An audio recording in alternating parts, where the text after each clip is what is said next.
Okay, welcome back to another episode.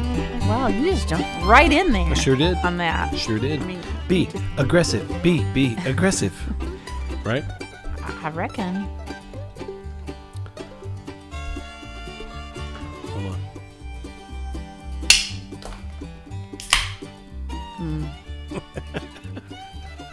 You want to try it? No thanks. You don't want to try the pina colada? I don't. I'm not a pina colada girl. Not my thing. Not your thing? Not my thing. Okay. Mm-mm. You don't even want to just try it? I don't even want to.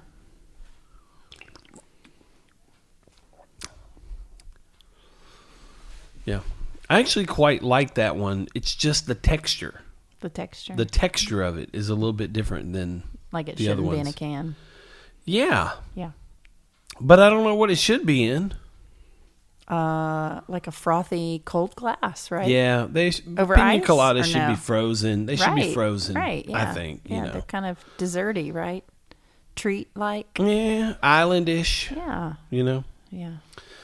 I thought this would be. Actually, this was your idea. It was. I'm sorry. Thank you. I was like, oh, I thought this would. No, that's not true.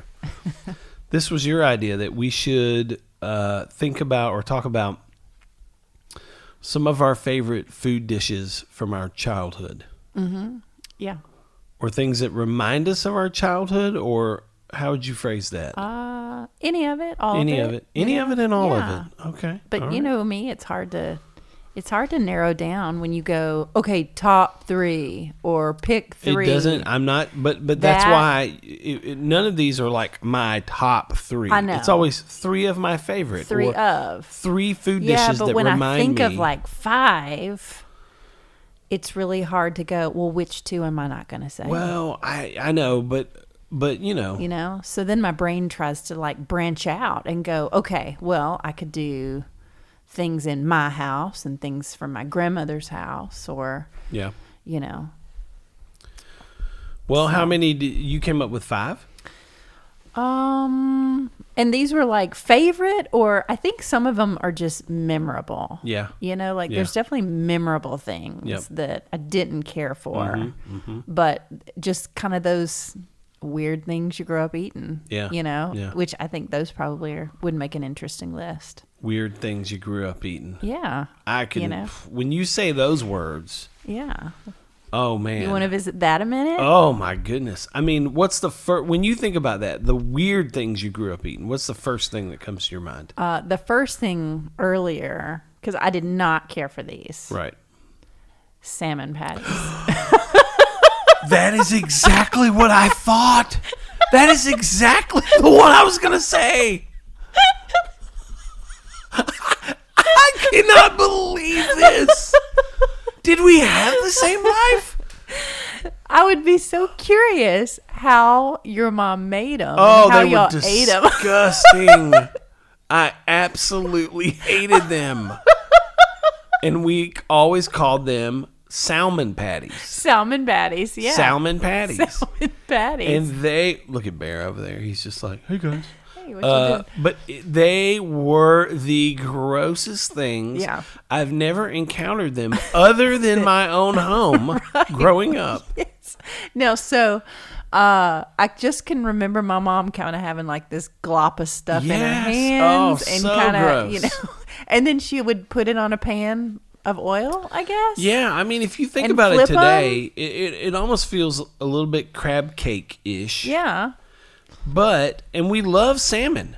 Like, we like salmon outside of salmon patties. Right, but I cannot believe you said salmon patties. So to make them a little more palatable, I don't know why, or maybe my dad just liked it this way. Maybe he liked them. I don't know, but we would put yellow mustard on top. Huh? Okay. And we didn't do that. I think that just kind of helped. I don't know. I'm sure we had some dipping sauce of some kind, but I don't. Like, why I don't not tartar remember. sauce? Yeah, I feel like maybe there was a tartar-ish sauce that was offered with the ones in my home. Okay, but I did not like tartar sauce growing up. Okay. I thought it was disgusting. Ah, that just shocks me that you just said those two fun. words. Yeah. because I thought the other thing that came to my mind were Vienna sausages. Did you ever have those? Did you ever have Vienna sausages? No, my dad did, but I could not eat little hot dogs out of a can. Yeah. Oh man, and of course later on, and it was much later on. Mm-hmm. I was working for Dave when this came up somehow in a story, and I said, "Oh yeah, Vienna sausages. I grew up eating those," and they all looked at me like I had three heads. They were like, "What? What?" Yeah, Vienna sausages. You mean Vienna sausages? I was like, oh. Either we were saying them intentionally, on purpose, wrongly, incorrectly. Yeah. Just I can hear my dad maybe saying like, "Oh, I like them Vienna sausages," just trying to be funny. Mm-hmm. But when I was growing up, I thought that's what they were called. Yeah. And I mean, I'm looking at the can they came in, and Vienna, okay, V-I-E-N-N, okay, that's what they're called. Mm-hmm. It didn't. I didn't learn until much later in life that they were Vienna sausages. Yeah. And I wonder if they're still made. But I got to tell you, I think they are. I thought they were delicious. Did you? Did you ever eat them? No. I don't. No. But how? But I just. We didn't have them in our house. So if my dad ever had them, it's because he stopped and got them at a gas station or something like that. Yeah. Yeah. So. Tiny little cans. Yeah. I used to take a butter knife and cut them in half. And I would take a saltine and put some yellow mustard on that. When you said yellow mustard, that's kind of what made me think of that. I would squirt some yellow mustard on the saltine, and then I would take the two halves of the Vienna sausage and I would lay them. They fit perfectly on a saltine cracker. Side by side, the two halves made almost a perfect square to cover the saltine. Yeah. And I would eat that thing, and I thought they were delicious. Yeah. But salmon patties were disgusting. The worst, vilest form of seafood. Yeah. So the other one that I thought of was another canned meat. Spam? Yeah. Really? Yes. We never had Spam growing up. Yeah, we had some Spam. I can remember my granny popping open a can and my mom serving it also, and just this rectangle of meat that they would just cut and throw it on the frying pan, It was a little bologna-ish. Yeah, I way preferred Spam to salmon patties. Oh, yeah. I mean, I don't know how you wouldn't prefer anything to salmon patties, but I'm a little surprised that you haven't brought up peanut butter and mayonnaise sandwiches. Oh, man. Because, I love them. You still make them in our home. I still make them from time to time. It might be once a year. Twice a year, maybe. Mm-hmm. You've introduced them to our kids. I'm not sure that all of our kids have had them. Johnny probably has not had them. Yeah. I cannot imagine eating a sandwich, 2 pieces of bread. No, one. Oh, it's one that's piece. right. It's an open That's right. It's an open face sandwich. Yeah. And you do peanut butter first. Mayonnaise second. Yeah. And are you preferential on your mayonnaise? Does it matter? Well, I mean, I'm preferential on mayonnaise, period. Well, yes, I understand that. So. I understand that. But, and then the peanut butter, is it creamy? Is it chunky? I prefer creamy. Creamy? Yeah. I prefer creamy. Yeah. That's the second most. No. Yeah, it's the most disgusting thing I've ever heard. And I refuse to try them. There's something about the mayonnaise that's a little, they're both creamy, but one's cold and one's not. And one's kind of thin and there's a lot of contrast to it. Right, yeah. And the mayonnaise kind of comes off a little salty to the sweet peanut butter. Yeah. So, hey, it gets the job done. When you're hungry, you need something to just quick or stick to your belly, or I feel like I probably ate them mostly when I was pregnant. Really? Yeah. All 4 times? Probably, yeah. I mean, every once in a while I'll make one for myself now, but Once in a blue moon.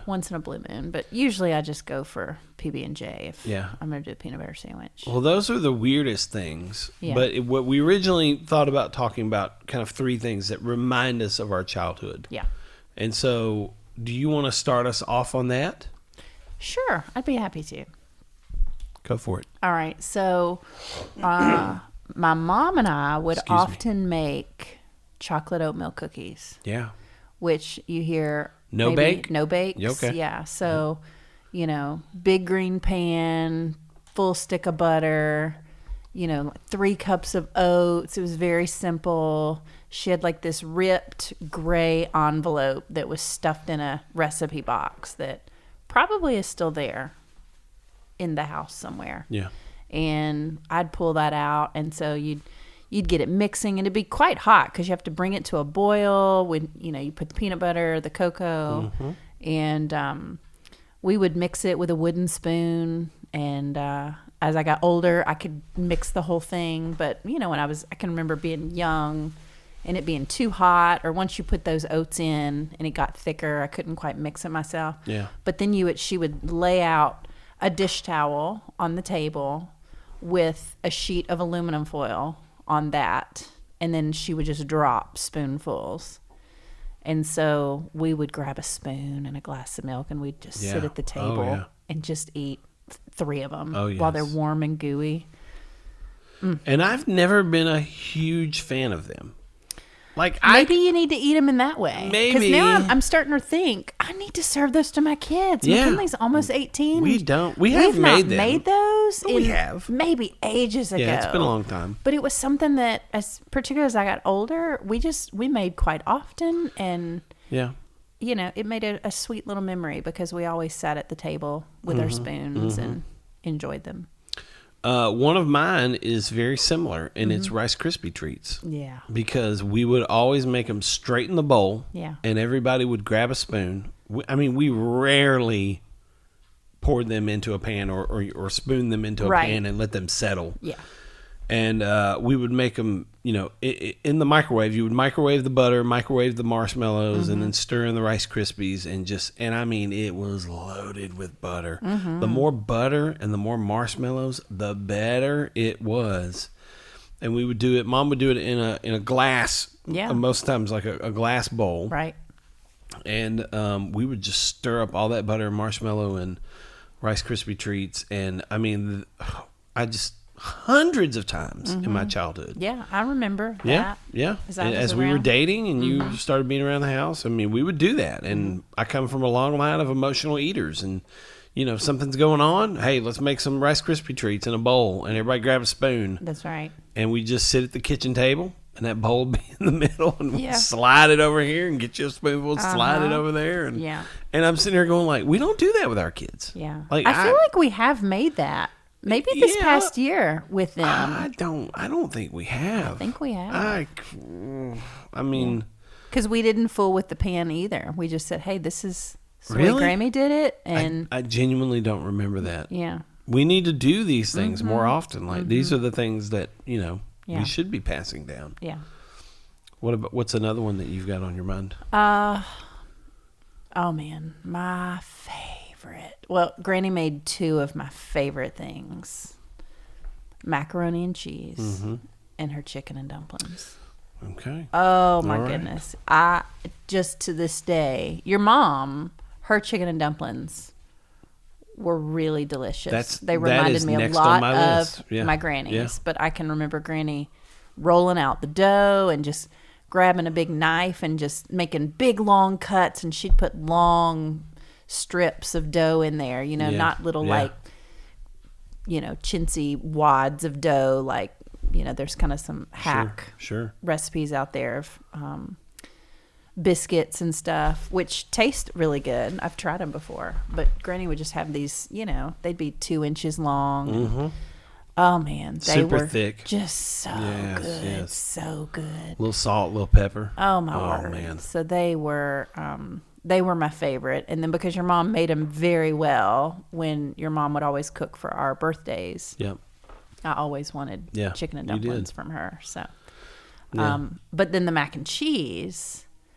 I've never been able to find better mac and cheese. You know, it's like my whole life, everywhere we go, Meat and Three or, you know, anywhere, all kinds of mac and cheese. You're a little bit of, I would call you a mac and cheese snob. A little bit, yeah. But I just like really simple, creamy mac and cheese. But she made it with the big 3-pound box of government cheese that she used to split with Aunt Geneva. Yeah. Aunt Geneva would maybe get it, and then they'd split it. And, you know, it's like a better version of Velveeta. You know, it's a little more firm. But, you know, it was just a cheese, processed American cheese. And we didn't really eat that for sandwiches or anything like that, but that's what she made her mac and cheese with. And so just to this day, I've just never been able to find better mac and cheese. Have you tried to recreate it using, you know, Velveeta? I mean, I try lots of recipes. I mean, who doesn't love cheese and noodles? Right, so I've found recipes that I love, but nothing that takes you there. Nothing that quite takes me to that. Well, I was going to say chicken and dumplings as well. Yeah. Because I remember Mom did make them, and then before that I remember Mama making them. And so I was going to say that, but I'm not going to now because I don't want to repeat that. So I will bring up chicken rotel.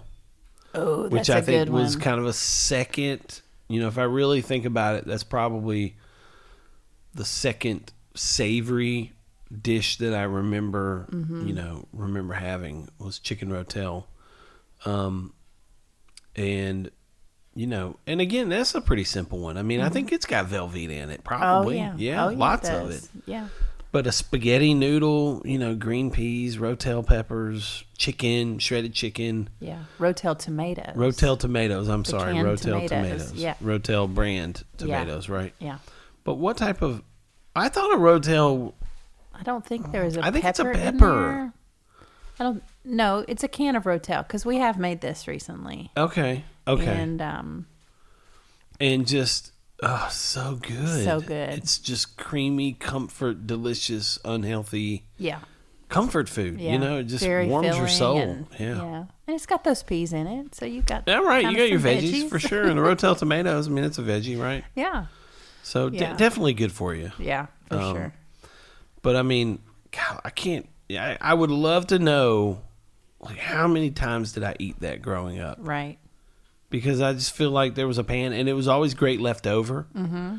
You know, I can see the pan in the fridge with the aluminum foil on it. You know, and you dig in there and throw some in the microwave and warm it up. And man, I just loved it. Yeah. Chicken rotel. Did any of our kids like it? We made it. I don't know. We did make it recently. Was it on a beach trip? Did we make it on Dalfusky with cousins? I feel like we did. Becca did make it for us when we went to their house. Oh, okay. And everybody ate it, but I'm thinking that our kids, somebody complained it was a little spicy. They didn't love it when I made it. Yeah. Did I make it when we went to the tiny houses after Christmas? Maybe. Yes. Like I made it, you and did. You loved it. I loved it. I always love it. I mean, I think that you ate it like for 4 meals. It's hard to mess up. Like, it's just so, I don't know. There's something so nostalgic about it for me. And and I just love it. Yeah. It's got a little kick with the rotel tomatoes. So that's so weird. I've thought they've been peppers. Like, I'm thinking of pimentos. Yeah. It's got a little kick, a little spice, but man, just so good. Yeah, I think some people might call it chicken spaghetti. Oh, I've that's kind of stupid. seen it. That's dumb. No, it's chicken rotel. Okay. Yeah. You take two ingredient names, you put them together. Chicken rotel. There you chicken go. rotel. Okay. Yeah. That's my number 2. That's your number 2. Yeah. Okay. So I kind of put 2 in a slot. So that does let me have one more. It does let you have one more. You're technically cheating and getting 4. Yeah. Right. So I do recall my mom used to make, I think we'd call it we'd call it hamburger casserole. Just hamburger casserole. Yeah. But it's just hamburger sauteed with onions. And then we'd mix in cream cheese. I'm sorry, sour cream. Okay. So sour cream, so it'd be like, white, and it would go in a dish. Yeah. And then she would put Kraft singles on top, because that's what cheese was when we were growing up. Right. So Kraft singles went on top, and then she would take a pie crust and she would kind of put it down on top of it. So it would have a top layer crust, not a bottom layer crust. And interesting. Oh man, I loved when it was hamburger casserole night. Yeah, I can see that. And I've had that dish, but I've not had it with the American cheese on top. That's a little bit of a plot twist. Yeah. I think I've tried to make it a little bit more healthy when the kids were little. We'll use like Greek yogurt or something. I think I did. And use, it's good, but it's shredded like, cheese, but you just can't beat those. No, you can't beat singles, that. You can't beat that. No. Certain things. I think maybe my third is what we had tonight, bacon sandwiches, bacon tomato sandwiches. Yeah. I mean, we loved our tomatoes. We loved our bacon. Loved our mayonnaise. And I mean, you throw all those things together. 2 slices of bread. Yeah. And salt and pepper. It's hard. Now, I mean, I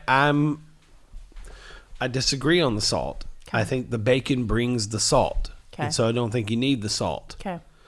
Every time I've tried to salt a bacon tomato sandwich, it's a little too salty. No.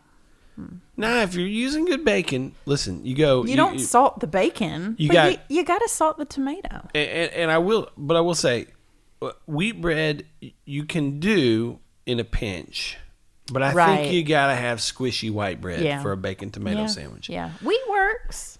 I understand it works, but it's like, Yeah. You're not going for health here. Yeah. You're going for comfort food and deliciousness. And I think if you're going to do that, you can't get wheat bread. You can't get the proper level of squishiness out of wheat bread. Like even tonight, I made that sandwich and it was like, man, it's just squishy. Like you can just kind of mash it down. Yeah. Put your handprint in toast. it. There's no place for toast. I agree. A bacon sandwich. No, you don't want to like carve up the roof of your mouth and cut that up. Yeah. No, you want soft, squishy bread. Yeah. And layer the dukes on both sides. I go tomato on both sides. Oh. Oh yeah. Okay. I go tomato on both sides. Then I go double layer of bacon. Okay. Okay. So I crisscross it. I go a vertical layer, then a horizontal layer. Oh wow. Yeah, and then I slap it together, lay it down flat, kind of mash my handprint into it, kind of give it a little squeeze, and it's perfect. I'm sorry. I do pepper both tomatoes. Okay. I do not salt them. Okay. Because the bacon adds the salt. The bacon is salty. If you're crisscrossing your bacon, that's a lot of bacon. I do a single layer. It's a lot of sodium. I do it. A lot of sodium, a lot of salt. Right. The bacon is plenty salty. Maybe so. Bringing the salt to the to the table. And I think that's the perfect bacon tomato sandwich. Yeah. You could occasionally we would throw a fried egg on there. You could do that. Yeah. You could occasionally throw, now you would have to do. You could put an egg and a slice of cheese. Well, I was going to say, but if you do the slice of cheese, you got to go with a light toast. You got to melt that cheese. That does need a little toast. You got to soften it up. And I just prefer, to this day, I just prefer tomato and bacon. Yeah. Tomato, bacon, mayonnaise. You cannot beat it. Yeah. It's real hard to beat that. Yeah. So BLT, no, hold the L. Get rid of the lettuce. Nobody cares about it. Just a BT. Yeah, BT. BMT. Give me a BMT. Bacon mayo. That's exactly right. Give me a BMT. Yeah. So let me just slide one more in there because it's a lot of the same ingredients. Okay. And we do still eat these all the time. Yes. And most of our kids eat them in the way that I have taught them to do. Okay. But grilled cheeses. Yeah. Yeah. So we plowed through some grilled cheeses as kids, and white bread buttered on one side with a Kraft single. That was our cheese. And as soon as you get them off, you open it up and it kind of folds and it's steamy and there's cheese on both sides. And this is where you insert the mayonnaise. So you would put mayonnaise. The cheeses? Well, the cheese is melted. And so you would put mayonnaise on both slices. Of cheese? Of the cheese. Of the melted cheesy inside. Okay. So you add mayonnaise. And you salt and pepper those. Then you add tomato. And you salt and pepper those. Yes. And then you put it all together. I don't know that I've ever understood how you assemble these. Yeah. Well, I had a class with my girlfriends one time. About how to do that. Not really a class. Right. But we did on a girls' trip. I was class, like, we're making grilled cheeses. Right. And this is the way you do it, girls. Tomato grilled cheeses. Tomato grilled cheeses. Right? Grilled cheese and tomato. Grilled cheese and tomato. Yeah. Tomato. Yeah. Okay. But, that's so good. Open it up and put some mayonnaise. Mm-hmm. Yeah. Yeah. That's the way to do it. Well, you went one more. I feel like I have to go one more. Okay. I'll do Angel's food cake. Okay. I don't know how many boxed. You can't make it from scratch. No. You can't. You got to go store-bought. Yep. And you got to get the store-bought Angel's food cake. And if you want to throw in some strawberries and some Cool Whip, whipped cream, something like that, just some... It could be a regular, like, whipped cream. It could be like a super artificial, Cool Whip type Cool thing. Whip, all the way. Yeah. For me, I prefer whipped cream. Okay. But man, I could eat if you baked a store-bought Angel's food cake and just set the cake pan in front of me. Mm-hmm. I could devour the entire thing. Yep. It is. At one point, I genuinely felt like manna from Scripture was Angel's food cake. I thought, this is what it must have been like. Mm-hmm. That God would drop these, pieces of fluffy, sweet, bready goodness on the ground. Yeah. We'd scoop it all up, and just devour it. I could eat a whole cake. Yeah. No problem. And I wouldn't feel bad about it. Yeah. I'm aware. I've made many of these in our marriage. Them. I love them. Yes, I am well aware of how giant your slices are. Yeah. And now, I don't know that I've ever had one. Can you make Angel's food cake from scratch? You can. But how? It's kind of a prissy recipe. But what are the ingredients that give it that Angel's food flavor? It's a lot of egg whites. Okay. All right. That's a great question. What gives you the flavor? I don't know. A lot of egg whites. I'm going to maybe guess some cream of tartar. Tartar? I could just be making that up. I don't know, because in the Hall cookbook, the family cookbook, it's by a box. It said, Aunt Dorothy says something like, "This is a real recipe. Nobody's got time for that. Buy the box." Right. Pour the water. I guess you pour water in, maybe an egg. Pour water in. No, no egg. No egg? No, you just pour water in, you beat it. Even that. The batter? The batter is so good. I loved the batter. Loved it. Yes. There's just something, I don't know. It's just, I love it so much. Yeah. That, and if somebody really put me to it and wanted me to pick my favorite dessert of all time, that or Rice Krispie treats. I mean, that would be hard. Maybe, yeah. It would be really hard. Or a half gallon of Breyers. We could keep going, but that's Angel's food cake is just something about it. Yeah. Something about it. Yeah. Totally different than like store-bought which I don't really see anymore, but growing up, there was a store-bought Angel food cake. Yes. And that's... And they always looked different. It's okay. But they felt a little homemade, like Aunt Dorothy said. Like, you meant it's different. Coming out of the oven, and you meant they looked different from what you would bake at home. Yeah, because they were perfect. Yeah. Oh, they were perfect, and they had a different flavor. They totally were kind of the consistency is different. Yes, it's exactly the word. I was sitting here thinking styrofoamy. Yeah, it's such a weird texture to the store-bought Angel's food cake. They're fine if that's the only option you have. Mm-hmm. If they're out of, Betty Crocker, Duncan Hines, or whatever. Yeah, I think there's only one brand usually. Really? You have to find the one brand. It's one of those, but there's not like a bunch to choose from. Yeah, I can see the box right now. Yeah, it's a red box. Red box, that's right. But I think there's only one brand that actually that's probably Duncan Hines. Has that on the shelf. My guess is it's Duncan Hines if it's red. Yeah. Although I can't tell you the last time I looked at a cake box. Right. So they could have changed everything 10 years ago. Absolutely. Yeah. But, man. And that's another one I go, why aren't we making these for our kids? Yeah. I've made lots of those. I'll have to make you one. I mean, when was the last time we had Angel's food cake? I don't know when the last time was. A year ago? Don't know. I doubt it. Don't know. Doubt it was a year But ago. now what is curious to me is why you're calling it Angel's food. Because that's what it's called. Angel's. Because that's what it's called. Yeah. Is it plural or is it possessive? It's possessive. So it's an angel apostrophe. Angel's Food cake. Food cake, meaning do you have it's your phone the on food you? cake of the angels. Because I'm not doing a phone. I don't have it on me. I think it's Angel's food cake. I've always only called it angel food cake. Man, I really want to know before we. Yeah. Well, that's fine. Hey, everybody will have to figure it out. I think for a long time I called it angel food cake. And yeah, somebody corrected I feel me like a long you've time never ago. said these words to me. Oh, that's I've never not heard true. angel's That's not food true. cake until now. That's not true.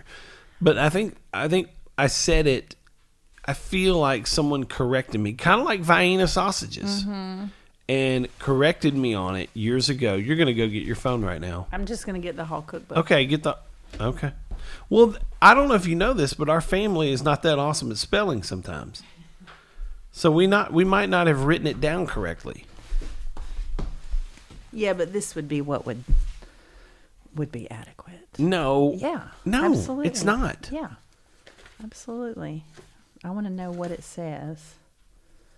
Oh, wait, it would be called strawberry shortcake, right? Probably, yeah. Right. Because, we would always do strawberries and whipped cream. Strawberry shortcake. That's strawberry pudding. I've never had strawberry pudding in my life. Oh, hey, this might be how you make a shortcake. This has just got butter. We're not talking about shortcake. Eggs, no, you're vanilla, moving on to salt, different things. Flour, no, baking powder, milk. You're getting distracted. Yeah. I'm trying to find. Is there like angel food cake? I think one box. Betty Crocker. I think we're wrong on that. So, the recipe got typed out, and it says, "Angel food cake made at home is much better than a store-bought angel food cake already prepared." And by angel food cake made at home, we mean dump water in a box. That's right. Yeah. Put it in a bowl, mix it up. Right. It's made with some love. You know? I think it's Angel's food cake possessive. Interesting. And we're going to find out after I hit stop. Okay. All right. This has been fun. It has been fun. I would say to anyone who dares to listen to these types of things, if you do enjoy this podcast, I would love for you to subscribe to it. That would be fun for us.